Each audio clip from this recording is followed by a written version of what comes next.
네, 찬양 감사합니다. 하나님께 영광의 박수 올려드리겠습니다. 십자가의 그늘 아래가 가장 복된 자리인 줄 믿습니다. 네, 그런 복된 은혜를 누리시는 이 계절이 되시기를 축복합니다.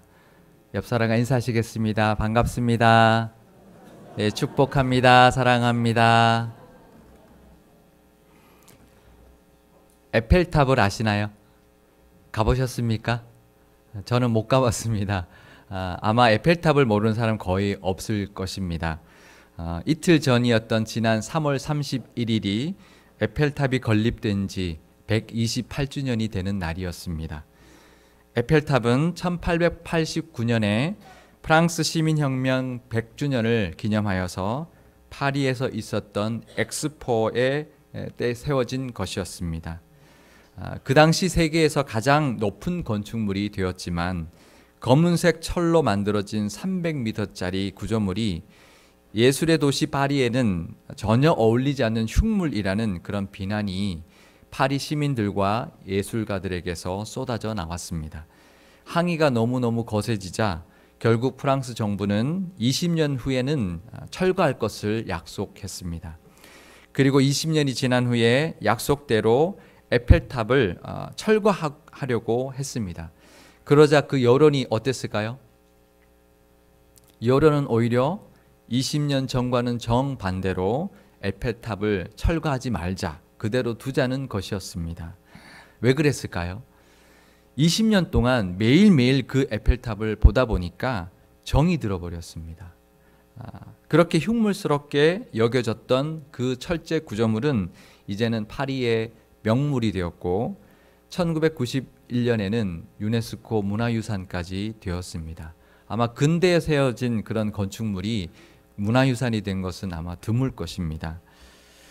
그래서 이 에펠탑 때문에 생긴 그 마케팅 용어가 하나 있는데요. 그것은 자주 보는 것만으로도 호감도가 올라가는 현상을 에펠탑 효과라고 부르게 되었습니다.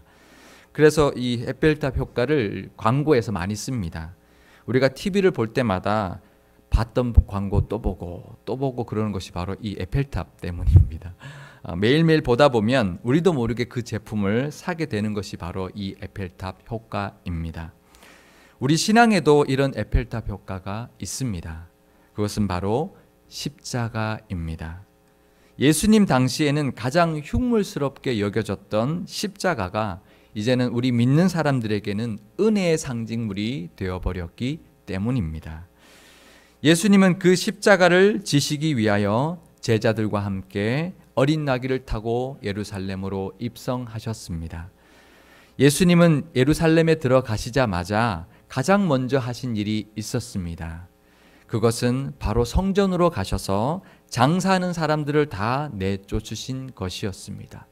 그리고 예수님은 성전에서 날마다 하나님의 말씀을 백성들에게 가르쳐 주셨습니다.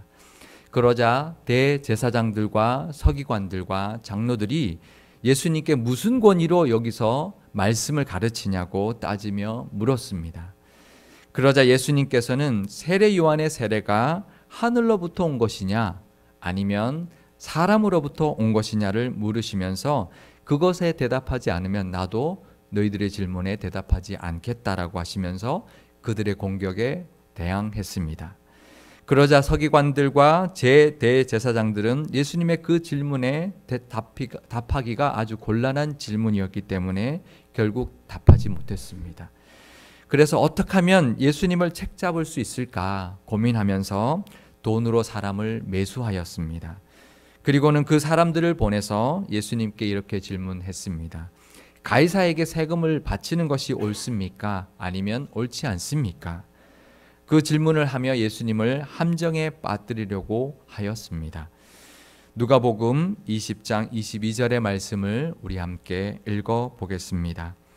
우리가 가이사에게 세를 바치는 것이 옳으니까 옳지 않으니까 하니. 이 질문은 참으로 예민한 질문이었고 곤란한 질문이었습니다. 여기서 말하는 세금은 인두세를 말하는 것인데요. 로마는 인두세를 각 식민지의 모든 성인들에게 1인당 1데나리온씩 거두어 드리는 그런 세금이 바로 인두세였습니다. 데나리온은 납세를 목적으로 만들어졌던 로마의 은화였습니다. 이 동전에는 그 당시 로마 황제였던 티베리우스 황제의 흉상이 새겨져 있었고, 티베리우스 가이사, 지존한 신의 아들 지존자라는 글씨도 새겨져 있었습니다.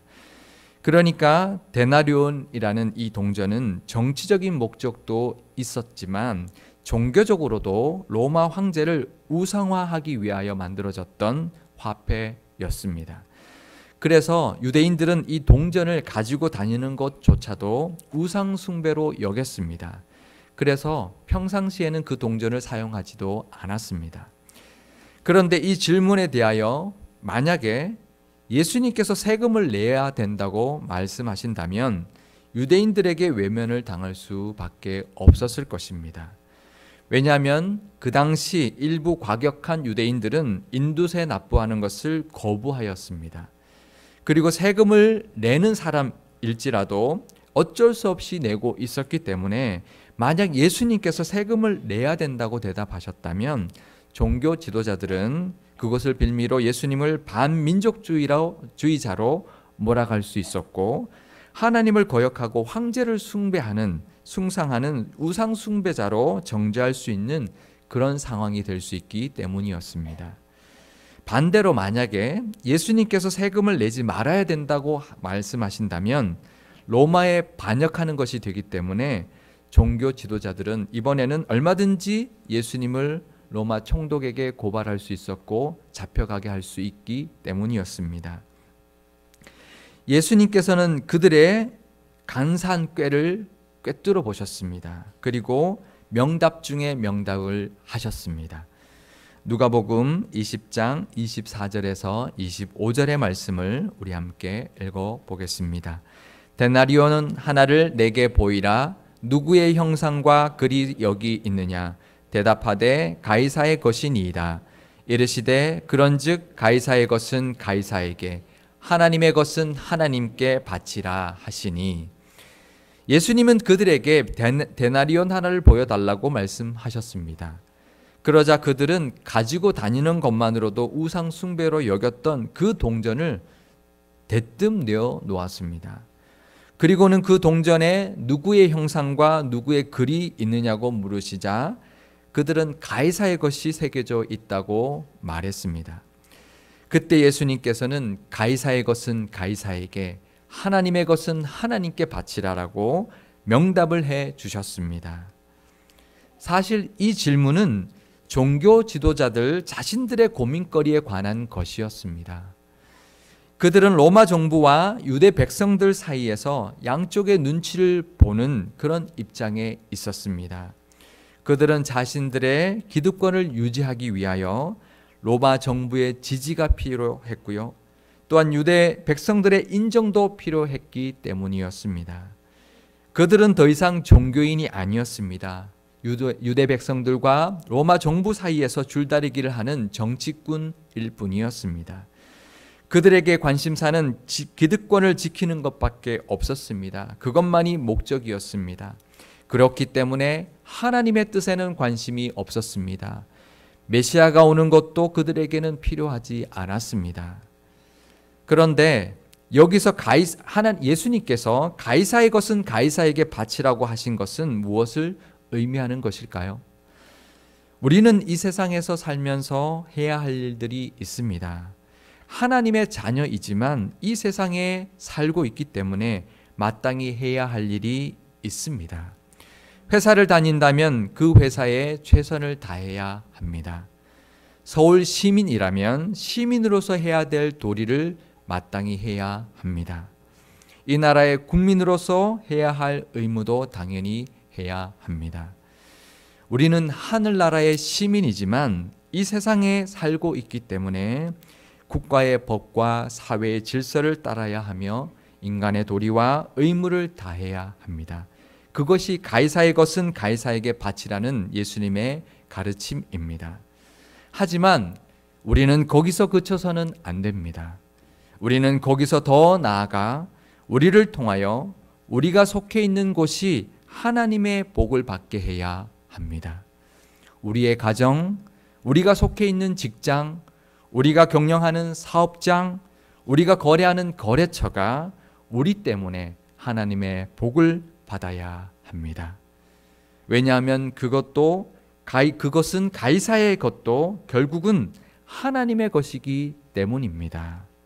우리가 속해 있는 이 세상의 모든 것도 하나님의 것인 줄 믿습니다. 우리가 있는 자리에서 최선을 다하심으로 하나님의 나라가 우리가 있는 곳에 임하게 되시기를 바랍니다. 그래서 하나님의 복이 우리로 말미암아 그곳에, 우리가 있는 곳에, 우리가 있는 어느 곳에든 가득하실 수 있기를 축복드립니다. 그런데 그러다가 이 서기관들과 대제사장들처럼 우리들도 세상의 힘이 더 크게 느껴질 때가 있습니다. 하나님보다 사람이 더 크게 보일 때도 있습니다. 그래서 세상의 힘과 사람의 눈치를 볼 때가 있고 그것에 압도당하여 그것들을 의지하려 할 때도 있습니다. 그럴 때 우리는 기억해야 할 것이 있습니다. 바로 예수님이 해주셨던 이 명답이었습니다. 가이사의 것은 가이사에게, 하나님의 것은 하나님에게. 우리는 예수님의 이 명언을 되뇌며 늘 하나님 앞에 서 있어야 합니다. 세상의 힘이 우리를 위협해 올지라도 오직 우리는 하나님만 바라보며 오직 하나님만 믿고 의지할 수 있기를 바랍니다. 하나님의 것을 결코 세상에 빼앗기지 마시기 바랍니다. 세상의 힘 앞에 절대로 흔들리지 않는 믿음을 가지고 사시는 저와 여러분이 되실 수 있기를 축복합니다. 예수님께서는 이 땅에 하나님의 것을 되찾으러 오셨습니다. 누가복음 19장 45절에서 48절의 말씀, 누가복음 19장 45절에서 48절의 말씀을 우리 함께 읽어보겠습니다. 성전에 들어가사 장사하는 자들을 내쫓으시며 그들에게 이르시되 기록된 바 내 집은 기도하는 집이 되리라 하였거늘 너희는 강도의 소굴을 만들었도다 하시니라. 예수께서 날마다 성전에서 가르치시니 대제사장들과 서기관들과 백성의 지도자들이 그를 죽이려고 꾀하되 백성이 다 그에게 귀를 기울여 들으므로 어찌할 방도를 찾지 못하였더라. 성전은 하나님의 집이었습니다. 하지만 종교 지도자들은 강도의 소굴로 만들어 버렸습니다. 그래서 예수님은 성전에서 장사하는 자들의 상을 둘러 엎으셨고 그들을 내쫓으셨습니다. 세상의 것이 되어버린 성전을 기도의 집으로 하나님께 되돌려 드리기 위하여 예수님은 이 땅에 오셨고 성전에 들어가셨습니다. 하나님의 은혜의 말씀은 종교 지도자들은 백성들을 옥죄는 굴레의 율법으로 만들어 버렸습니다. 그래서 예수님은 성전에서 날마다 하나님의 말씀을 백성들에게 가르쳐 주셨습니다. 세상의 것이 되어버린 율법을 하나님의 것으로 되돌려 드리기 위하여 예수님은 이 땅에 오셨고 성전에서 천국의 말씀을 가르쳐 주셨습니다. 죄에 매여 있는 사람들을 하나님의 자녀로 회복시키기 위하여 예수님은 이 땅에 오셨고 십자가를 우리를 대신하여 지셨습니다. 세상의 힘이 지배하는 이 세상을 하나님의 나라로 되돌려 드리기 위하여 예수님은 이 땅에 오셨고 이 세상에 구원을 베풀어 주셨습니다. 예수님은 가이사의 것이 되어버린 것들을 하나님의 것으로 되찾아 드리기 위하여 값을 치루어 주셨습니다. 그것이 무엇입니까?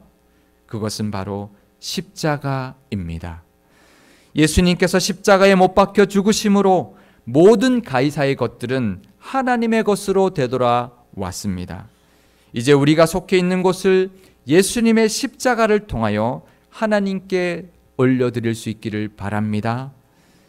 예수님의 십자가로 인하여 가이사의 것도 하나님의 것으로 돌아왔으니 하나님의 모든 것을 하나님께 바치는 저와 여러분이 되실 수 있기를 바랍니다. 십자가는 로마 제국의 가장 잔인한 사형 형틀이었습니다.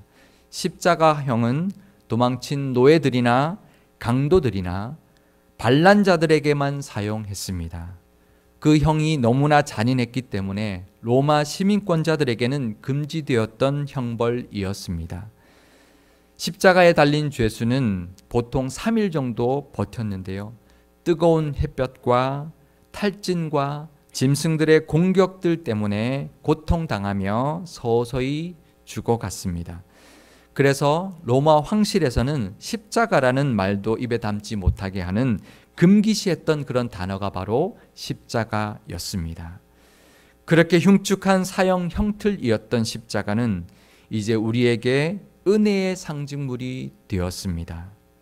십자가는 에펠탑처럼 복음이 전해지는 곳마다 세워졌고 사람들에게 사랑받는 은혜의 유산이 되었습니다. 이제는 우리가 십자가를 세워야 할 차례입니다. 우리가 서 있는 곳에 십자가를 세울 수 있기를 바랍니다. 예수님이 세우셨던 그 십자가를 이제는 우리가 세워야 할 것입니다. 우리가 십자가를 세운다는 것은 무엇을 의미하는 것입니까? 그것은 먼저 가는 곳마다 우리가 예수 믿는 사람이라는 것을 드러내는 것입니다. 그리고 우리에게 맡겨진, 하나님께서 맡겨주신 그 자리에서 남들에게 칭찬받을 만큼 최선을 다하며 사는 것입니다. 그리고 낮아지고 섬기는 모습으로 베풀며 살아가는 것입니다. 그러면 하나님께서는 우리가 세운 그 십자가를 에펠탑 삼아 주셔서 우리가 속해 있는 곳의 모든 사람들에게 하나님의 사랑을 보게 해 주실 것입니다. 예수님의 그 십자가의 은혜가 그들에게 임하게 될 것입니다. 그래서 우리를 통하여 예수님의 은혜를 보고 하나님의 사랑이 느낄 수 있게 될 것입니다. 그렇게 믿음의 에펠탑처럼 쓰임 받으시는 상일교회 모든 교우분들이 다 되실 수 있기를 주님의 이름으로 축원드립니다. 기도하시겠습니다. 하나님 아버지, 가장 흉측했던 사형 형틀이었던 십자가를 은혜의 상징물로 바꾸어 주신 크신 은혜에 감사드립니다. 십자가를 바라볼 때마다 하나님의 사랑을 보게 하시고 예수님의 희생과 그 은혜를 기억하게 하여 주옵소서. 이제 우리도 우리에게 맡겨진 자리에서 하나님의 사랑과 예수님의 은혜를 드러내는 십자가를 세우며 살기를 원하오니 우리를 사용하여 주옵소서.